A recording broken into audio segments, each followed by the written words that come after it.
Hey, deserving listeners, as many of you already know, I did a series of reaction videos to the Netflix documentary, The Most Hated Man on the Internet, which is about revenge porn and Hunter Moore. After publishing it, one of the individuals from the documentary, one of the victims of Hunter Moore, actually reached out to me and said that she wanted to come on the YouTube channel and podcast to talk about her experiences. So let's get to it. Everyone is still referring to it as revenge porn, which I feel like is triggering to victims.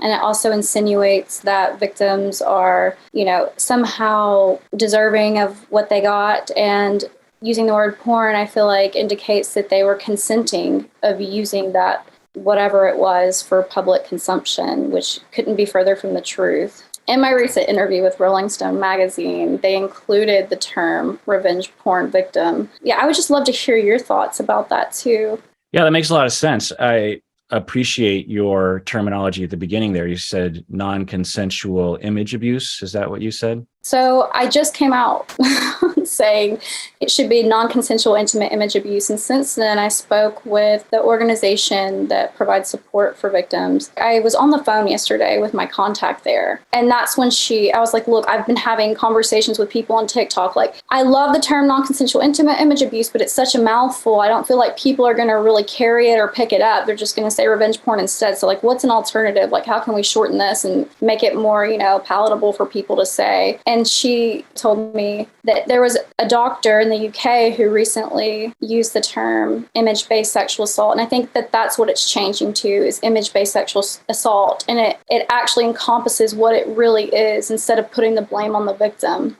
Yeah, I like that more broad term anyway, because intimate image abuse only, I think, would refer to people who were in a relationship with that person intimately and would, after breakup, use the image to harm the individual, whereas image-based sexual assault encompasses those who had their devices hacked and their accounts hacked into because they were never in an intimate relationship with the individuals who shared those images. And it absolutely is sexual assault. It's always been considered that by experts. And so I'm glad that that's the term being used. Yeah. Let's start from the beginning. So tell us your story. So I touched on a lot of that in the documentary, but basically I grew up in a little farm town. Back when I was growing up, we didn't have a lot of the terminology and the language for mental health that we do today. I moved out to LA. I went to fashion school out there. I ended up, getting pregnant and moving home. Tried to save the relationship with the father, and it just didn't work out. So I ended up raising my son alone. And then, I kind of moved on, and the images that I had sent his father were the ones that ended up on the website. I had always assumed it was him that submitted them. He was friends with Hunter. He ran around in the circles. He went to Hollywood High School. We were teenagers when we met. Like, that was part of the culture, the MySpace scene culture. And I think that kids today probably have no idea what that culture was like. But it was crazy, especially from my perspective. And I probably should write a book about this. But, I went from, a very small town in, the Bible Belt, being around that culture, to like jumping into the middle of like the MySpace king and queen scene in Hollywood. It's just kind of mind-blowing how wild it was. But I mentioned this before. I met probably 20 people who were just like Hunter. Like, Hunter was the way he is, his mentality, the way he thinks about life, how he sees it. I feel like that was kind of just the average MySpace Joe back in the day. Average scene Joe, I guess. It was like the bigger your ego, the more popular you were, I guess. And so, when you're in like a new industry, because back then the internet was a new industry, when you're in a new industry, there's no regulations, there's no one watching out, and it just opens up so much room for abuse to happen. I didn't understand abuse. I didn't even have that terminology back then. It was only years later of me going to therapy and reading and educating myself to understand, all those red flags and what those things indicated in people. So that was one of the reasons why I was super pumped to talk to you, was because you talk about these things and you help destigmatize mental health, and things that, me as a young woman wish I would have known back then. It would have saved me a lot of heartache. So Yeah. Well, that's why you're here trying to spread the word, and maybe you'll help people to prevent them from going down a similar road. Yeah, it's really interesting. I said this during my reaction videos that all this Hunter Moore business, if you would have asked me when it happened, I would have said it was 20, 25 years ago, but it was only 10 years ago, if that, to some extent. And so the changes we've gone through as a society and as the internet culture and regulations and what's legal and what's okay are considered to be normal behavior has really changed. Of course, there's still a lot of Hunter Moores out there, but he was mainstream. He was normal. He was accepted, even among people that wouldn't necessarily go along with his lifestyle. The idea that, well, and there were lots of examples of people saying this in the documentary. And I remember people saying things like this, like, well, if you take a picture of yourself and you email it to yourself, then you're just asking for it because you're putting it on the internet. And so it's your fault. And I think that had to do with a lot of things. One was ignorance. And a lot of people just didn't know how these things worked. They didn't know that it's like, well, the expectation is that those are private accounts. It's not the internet. It's your email account that has a password. But there's so many people that just didn't really get that. And two, I think it was ageism, because mainly it was young people that were doing this. And so it was like, well, you're a stupid young person, so you shouldn't have done that. I also think it was sexist because, of course, the main victims were women, young women. And so it's like, well, and slut shaming, essentially. It's like, well, what kind of young woman would take a picture like that, even if they were just sending it to themselves? She must be a deplorable human, and so she deserves what she gets, that kind of thing. It was just a lot of that. And of course, misogyny and the idea that men can just do whatever they want to with women. It was all wrapped up in that. And it's just it was shocking, but also in a weird way, a silver lining is that I don't think if a Hunter Moore came around today, I don't think he would be rewarded in that way. I mean, certainly not legally, but even by society. I feel like young people today would be able to see through that. You were talking about how it lent to misogyny, but I also feel like a big part of the problem is purity culture. If you are sexually active before you're married, that your worth is somehow tarnished. So a lot of religions base their worth, tell women that their worth is based off how pure they are, like what they can sexually offer a man, which is one thing that I've been outspoken about. And I feel like that's one of the biggest reasons people like to victim shame intimate image victims, because they want to stand behind their purity culture views and say, well, it's your fault for being a slut. Well, the thing is it doesn't matter. It doesn't matter if you have a lot of sex with people. It doesn't matter. It's not harmful. It's not against the law. It's not bad for you necessarily. In fact, while I was watching the documentary, there was that one woman who had been manipulated by Hunter Moore. I can't remember her name, but Destiny. To submit all those compromising photographs, and she had her kids that were displayed on the site. And I said publicly in the reaction video that there's nothing wrong with what she was doing, and it doesn't make her a bad mother. There are plenty of pornography content providers, which is what she was prior to even going on the website, who have kids and they're wonderful parents. There's nothing inherently harmful to children when one or more of their parents do this sort of thing. It can be harmful, but just like anything could be harmful. I think I gave the example. It's like if you had a parent who was a police officer and was involved in some kind of shooting at work, and she came home and described it in full detail to the children, then that would harm the children. Or if she brought criminals into the house, for example, and there's a lot of jobs that if you allow it to harm the kids, then it would, but there's nothing inherently harmful. And there were a lot of people that were just like, wow, I never really thought about that. I always sort of thought she was a deplorable human being. I hadn't really thought it out loud, but when we really look at the purity culture that we have, the Victorian Puritanism religious culture that we live in, you really just have to question a lot of our assumptions about who is a good person and who deserves to be harmed. Yeah, I agree with you. And I feel like a lot of that comes from, and the more I started learning about manipulation tactics, the more I realized how manipulated and gaslit I was by religion too, growing up, to believe, false things about myself, purity culture being one, that my worth was based on what I could offer a man. I was manipulated into subscribing to the patriarchy that was veiled as religion. Yeah. It's presumably serves a certain set of patriarchal thought and toxic masculinity that the woman that they end up with, the mother of their children, should be quote unquote clean and pure and has never been tainted by another man, particularly a brown or black man. And the woman is all his. And of course, there's no standard to men along these lines. I feel like the root of all of that manipulation comes from shaming people, shaming women. Women have been shamed so much that they've, been shamed out of stepping into positions of power, that they're not capable of it, that's a man's job.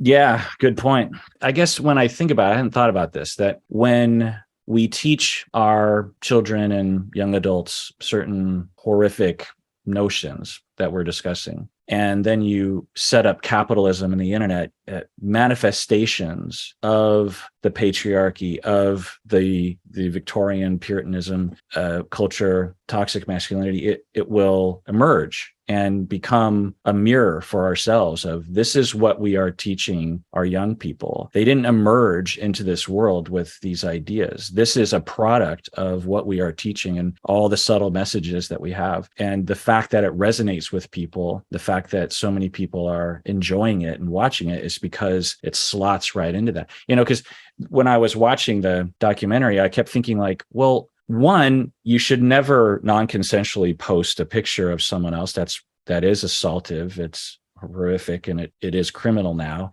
And this is all based on a foundation that somehow this is humiliating. And I'm like, what's wrong with the human body? Like we have such a weird culture around the human body. And if we didn't have that, then none of this would matter. Our society is just so backward and weird about sex and body and body image and women. And so, yeah, it was a stark reminder of just how weird we are about and how really childish we are about all this kind of stuff. And it's funny because, first civilization in history, the Mesopotamians, right? The women wore dresses that exposed their breast. So you can see their breasts were exposed. I mean, I don't know how we got from there to here. But Yeah.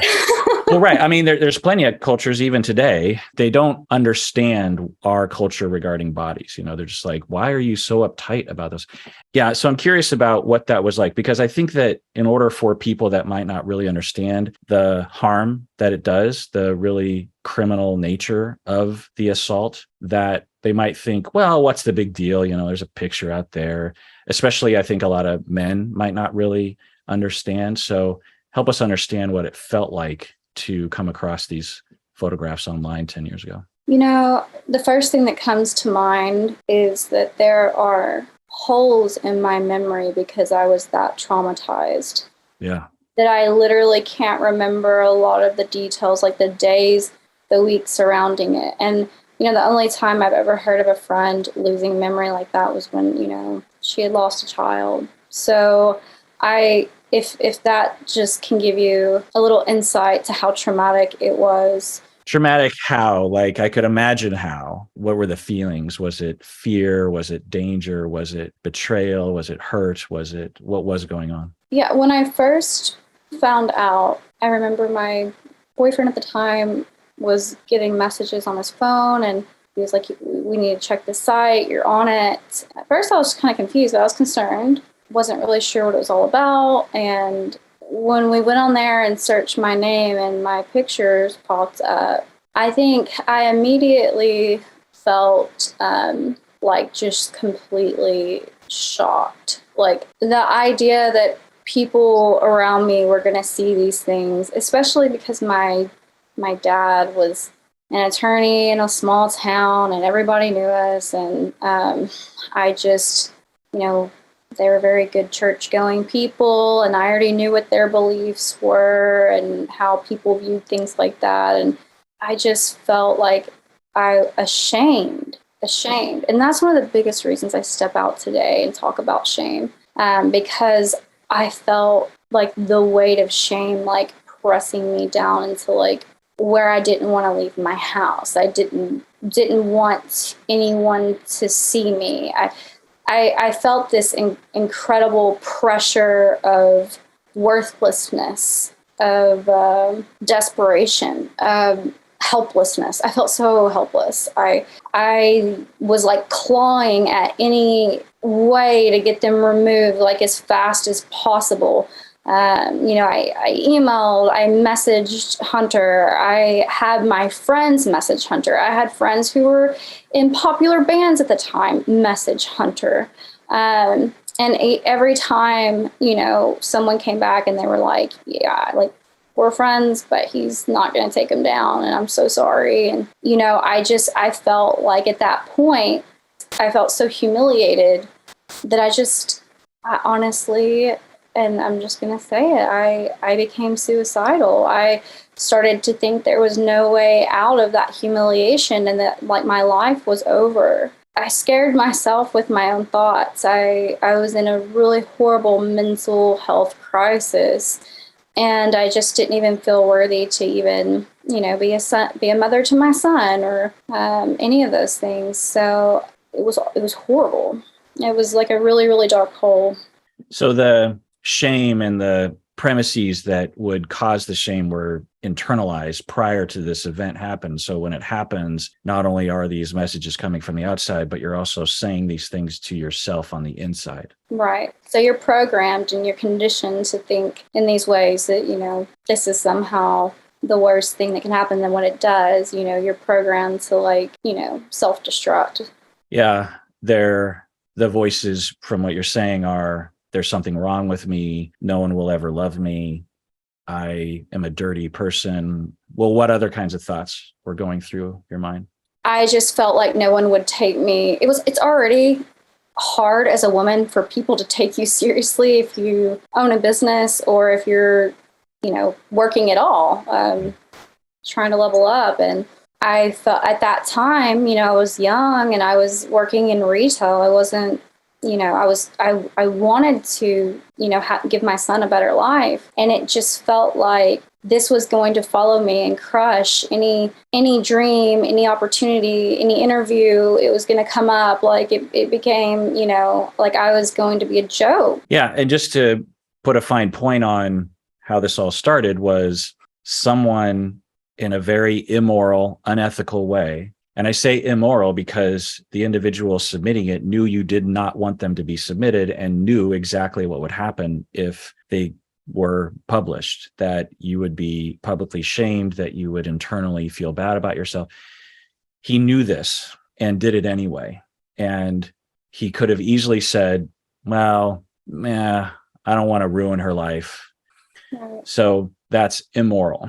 In any culture, in any religion, it's wrong. So someone does an immoral act and what is now considered a criminal act in 48 states. And then the Hunter Moore publishes it, which is also immoral and unethical and inhumane, wrong. And then a bunch of people, thousands of people, look at it in an immoral act, a criminal, immoral, unethical act that someone else did that didn't reveal anything about you. It didn't say anything about you. It doesn't indicate your worth as a human being, doesn't indicate. It's akin to, and this happens still in our society and others, that a woman is raped and she's considered the dirty one. She's considered the broken one, the disgusting one, the one who will be ostracized, the one who won't be able to find a quality man because she's tainted.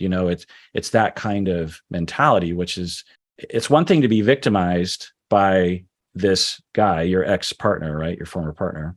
Mm-hmm. It's another thing to be, and then victimized by Hunter Moore. It's another thing to be, and then additionally victimized by society and by friends and by a community and by a religion.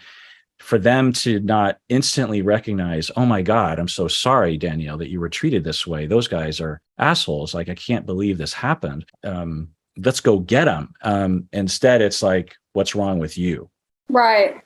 It's manipulation at its finest, and marketing, that manipulation as well, and taking advantage of the oppressive systems in place that allow it to happen. I will say too, one thing that I didn't touch on in my story, and I did in the documentary, was the comments. Those were brutal. The write-up about me was mocking me, asking people, encouraging people to like destroy me. And that bit didn't bother me because I'm just like, yeah, it hurt to see it. But like, it was the response from the people that compounded it, that made it feel powerful. It wasn't so much, a burn book in one person's opinion. It was the like comment after comment after comment after comment after comment. And granted, I grew up looking at fashion magazines. I wanted to be a fashion designer. I went out to LA, even whenever I got pregnant and had my baby, I had 2 little stretch marks on my belly that made me so incredibly insecure.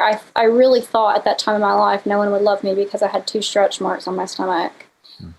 Honestly, we didn't have, representation back then of kind of natural women's bodies in, marketing. Back then it was all these airbrushed, thin, perfect skin bodies.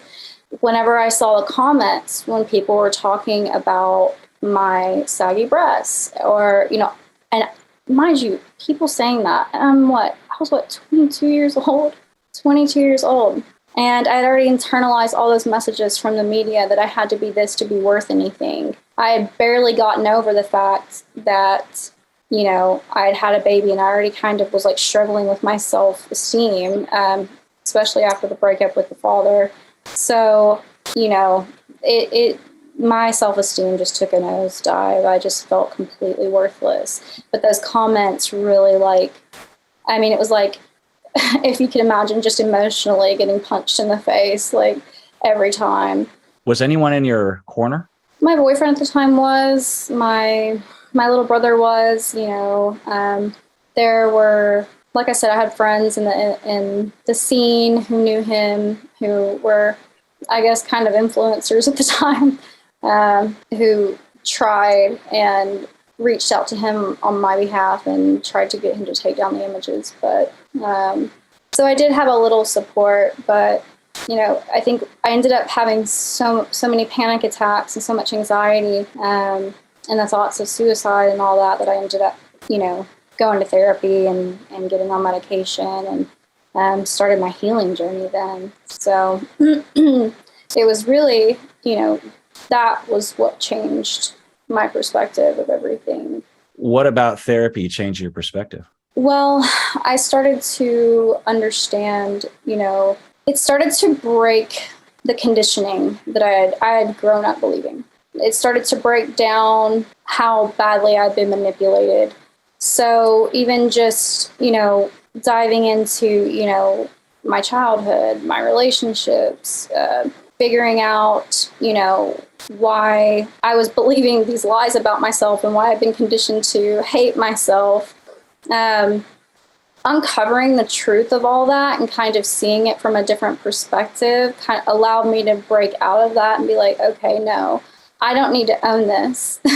This is for them to own. Then just learning about manipulation tactics. So then I can spot it now. When people start doing things, I'm like, oh, that's that. I'm not going to believe that. And then also just understanding too and figuring out that people, how they interact with the world and how they treat everybody else and the actions they take has nothing to do with me. Even if they're being rude to me or yelling at me, it's all a reflection of their relationship with themselves. Right? So just understanding that helped me let go of the shame that I had felt, because I realized that, that's on them.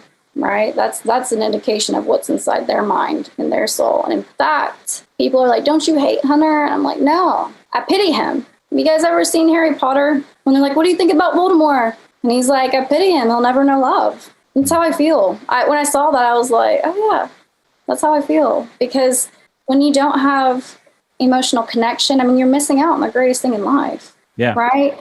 Yeah. He even indicated that in those interviews back then, that his motivation was because a woman had hurt his feelings, and that spurred this whole thing. Now, a lot of guys are hurt and would never do anything like this, wouldn't even have an impulse to do it.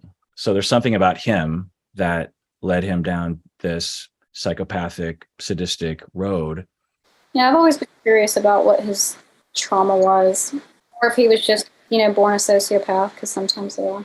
Yeah, I mean, it's hard to know, but even people who are quote unquote sociopathic, psychopathic, antisocial individuals, they do need attachments. They do have the same human needs as everyone else for love and acceptance and attachments. It's a myth online and in media that people who are like that, they don't care about relationships. And he clearly cared, or at least indicated that he did, because he said that he was really devastated. He was really hurt that a woman had broken up with him and broken his heart, he said, and that doesn't mean you necessarily have to have compassion for him, but it does provide an explanation as to why this sort of things happen. And to me, the Hunter Moore is Hunter Moore, but there are millions of other men around the world who have a similar feeling, a similar pathway. They're not famous, but they, the incels, the MGTOW, the red pill, the manosphere, the pickup artist community, they're all filled with guys, heterosexual, cisgender guys who are really hurt and lonely, and they don't know where to go. And so you go to the internet and there's an echo chamber there providing this misogynistic, anti-feminism, anti-women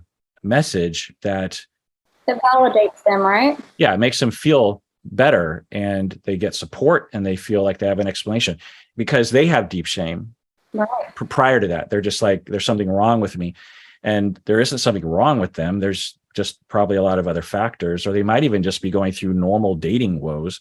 But anyway, they go online and there's this easy answer, which is it's not you, it's them. Instead of saying, let's just get rid of the whole shame paradigm. Like, we don't need to shame anyone. Right. It's just, let's work on this. There's a lot of people who are lonely, regardless of gender. There's a lot of people that are having dating difficulties, regardless of gender. So as you were emerging and healing, how long did that take? For what kind of timeline are we talking about with therapy and really recovering from all this? I'm still in therapy. Yeah. I don't think I'll ever stop.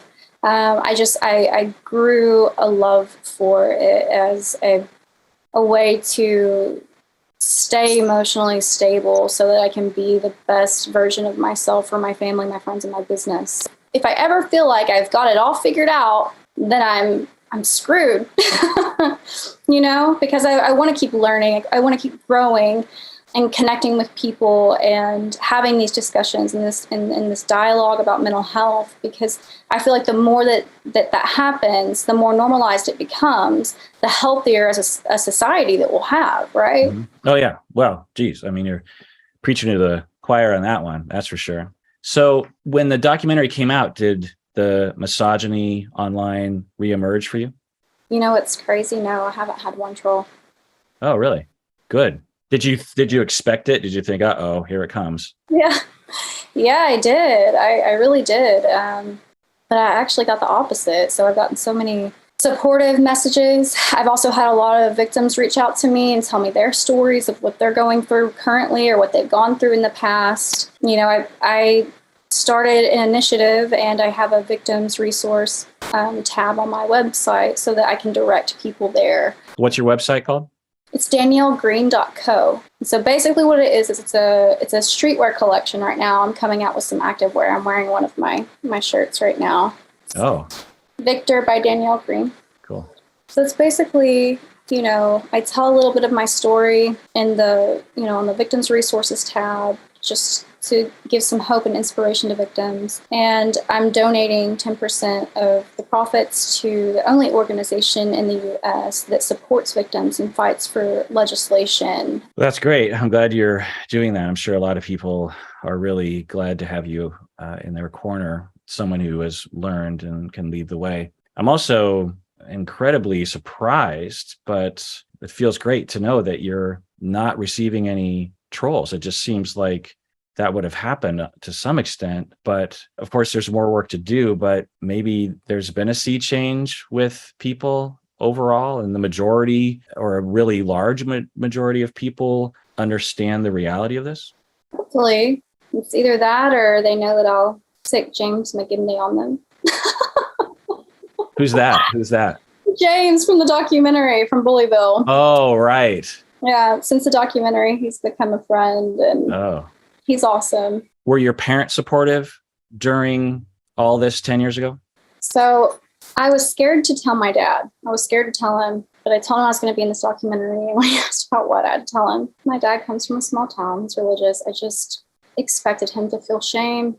But instead, I got a text, and it said, "I feel sorry for the man who tried to abuse Danielle Green." How'd you feel about that? I felt acknowledged of my own empowerment. And it was surprising or relieving or? Relieving. Relieving. Do you have any residual trauma about taking pictures of yourself? Oh, yes. That's one thing that when I told you, I still have trauma that I'm working through. Definitely just like accepting myself and taking pictures. Like I feel like I'm overly critical of myself still, right? And I have to like work through that and remind myself that it's okay. That it's okay if I'm not perfect. I've been working so hard to undo all of that conditioning of just thinking that people, especially women, have to be perfect, right? What I've done that has been really therapeutic for me is following influencers on Instagram who are like body positivity influencers. So I have one that I follow. Her name's or her handle is the Bird's Papaya, and she doesn't even know me, but I will just tell you this: she has provided so much like healing just watching her share her journey. She openly shows her stretch mark covered stomach. She'll put glitter on them. She's all about body positivity, and I'm here for that movement. I am so here for that movement. So yeah, just trying to work past my own trauma. And I'm primarily a photographer. That's my job. I have a company. I've been doing that for 10 years. And one of my recent clients is an advocate of that kind of stuff too. She's kind of like a spiritual mentor type thing. And she's working through that as well. And so she had me do a photo shoot of her to help her. And so like all these things I'm doing are just healing. So I'm just on that healing path of, accepting myself and helping others accept themselves as well. So it's been a beautiful thing. It's been a self-acceptance journey for sure. Wow. I mean, you've really turned trauma and adversity into something really positive. It's interesting to think where you'd be without having gone through it, really. I mean, I don't know how you see it in terms of your life path, but it's made you stronger seemingly and more aware and more conscious of others and, helping others and trying to combat the wrongs of the world, and also to be a voice for victims, for women, for body positivity, for pro therapy, for anti-internalized shame. So it's really great that you've done that. Thank you. I appreciate you.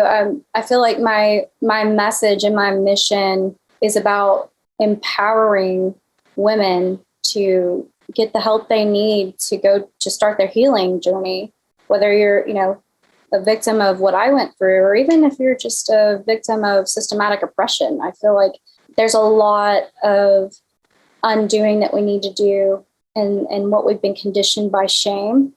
So that's what my brand message is all about. It's about, like I said, going from victim to victor, stepping into your power, healing, going through your healing journey, stepping into a position of power and creating that change that we need in the world. Yeah, I wonder if Hunter Moore knows how many advocates he created with his abuse and criminal behavior. It's interesting to think on one level, like if you just sort of get rid of Hunter Moore, that whole thing that happened, it shone a light on something, held a mirror up to our society. And then we all were, for the most part, horrified at what we were seeing. And so a portion of what we've accomplished over the past 10 years has to do with that criminal behavior and the online comments. It's just interesting to think, like, if if that hadn't happened, would we ironically be a little bit further behind in moving things forward? You said, do I think that we've moved beyond this? Because I haven't had any trolls so far.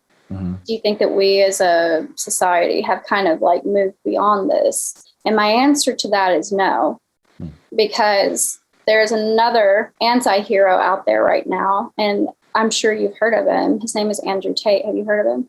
Yes. A lot of people are asking me to comment about him. And at first I thought about it. And then second, I thought, he's just so obviously problematic and ridiculous and really nonsensical. Do I need to comment about him? And so I decided not to. And then more people are like, yes, you have to comment about him because there's all these 14-year-old boys that are following him. And I'm like, okay, I guess let's do this. Yeah. But yeah, absolutely. Absolutely.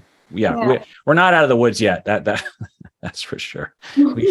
But I don't know if this is just my optimistic attitude, but I think that the Andrew Tates of the world emerge because toxic masculinity is on its last dying breaths. I agree. The Andrew Tates emerge as a last final gasp. 10, 20, 30 years ago, you didn't need an Andrew Tate because toxic masculinity was just the given. It was so willingly accepted by every human being that there were no Andrew Tates because you didn't need it. I love that perspective. That gives me hope. Thanks for coming on the YouTube channel and podcast, Danielle Green. People can find you at daniellegreen.co and also on Instagram and TikTok at It's Danielle Green. And everyone out there, please take care of yourself. Danielle, why should people take care of themselves? Because you have to do that first before you can take care of anybody else.